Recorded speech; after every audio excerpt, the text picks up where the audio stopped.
Hey, I'm back with another book chat. So this is a follow-up to my last short that I did about my recent book buys. So I'm going to share with you the one book that I read so far. Okay, and I'm going to break this video up because I don't want to read all of them and then do a video after it because I want my thoughts to be fresh.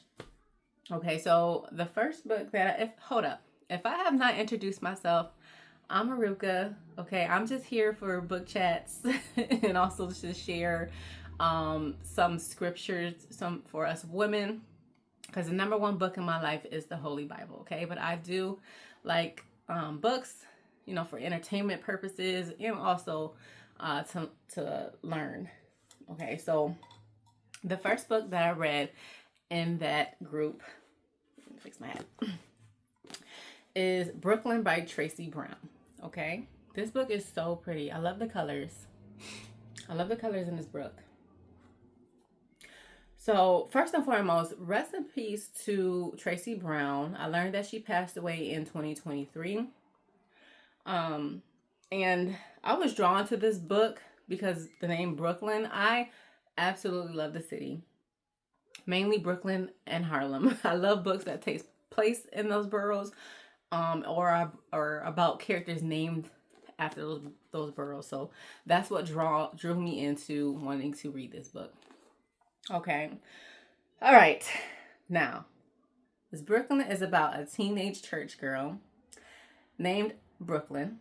This does not take place in Brooklyn, but she's named after Brooklyn. It does take place in like Staten Island for the majority of the book. But Little Miss Brooklyn takes us on a trip because she is a trip.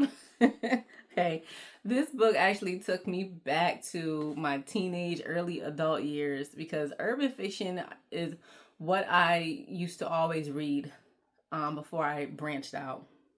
Books like from Sister Souljah, Eric Jerome Dickey, Donald Goines, Omar Tyree, Carl Weber, the list goes on and on and on. But Brooklyn took me back to the streets. Okay, so because that's what this kind of is, just a young girl who grew up in a church-going family, and her father's a pastor, her mother is the first lady, and her mother is very strict about their image and how they're viewed in their church. And Brooklyn's the black sheep.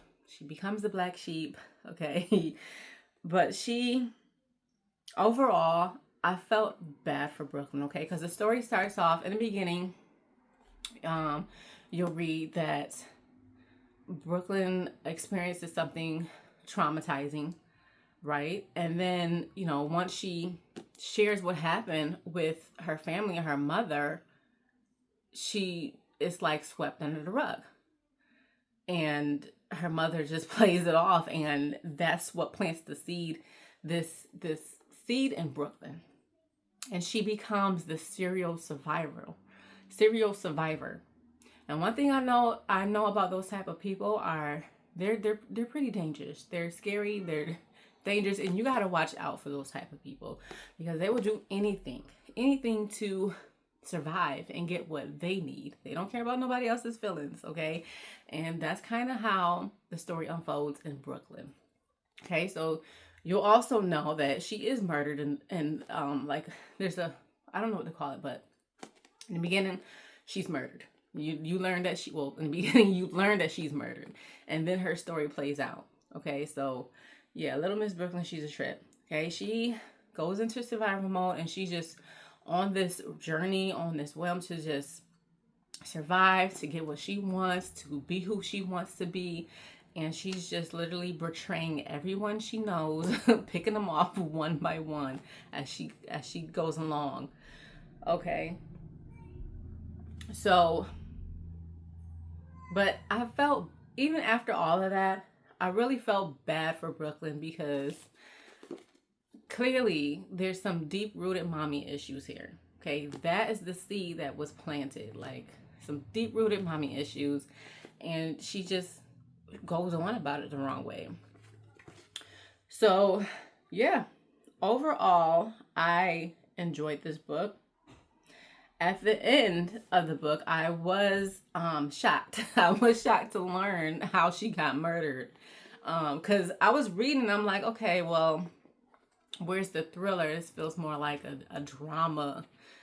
To me, I felt like a thriller was more action packed. Not to say that this book isn't filled with, well, I don't know. Like, I won't say action, just more drama like.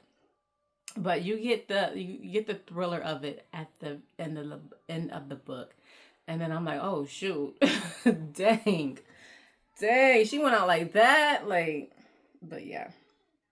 So overall, I enjoyed this book. I give this book a 4 stars. Tracy Brown, this is a good story. Like, no, I would love to see this on Tubi. Like, no shade or anything. Tubi is top tier entertainment, okay? Hubby and I love watching Tubi movies on a Friday night. So, yeah, this was good. This was a good book. What else can I say about it? Without trying to give too much, because I don't want to, spill all the tea. I just like to give a little, but yes, this was a good read. Okay. Pretty cover too. So the next book that I am going to read, I'm going to stick with Tracy Brown. The next book that I'm reading is Hold You Down. This book, I just started this book, so I'm not that far into it at all. I know so far it's about 2 sisters. I think this one is a romance, and this is so pretty. Like, I love the color on this too. It's giving fall vibes for me. This is so pretty. But yes, girl. This also takes place, I think this also takes place in the city, okay? Listen. And a fun fact about me, my hubby and his family, they're from Brooklyn. Okay, my husband was raised by a thoroughbred Brooklyn chick. Shout out to Mama Glow.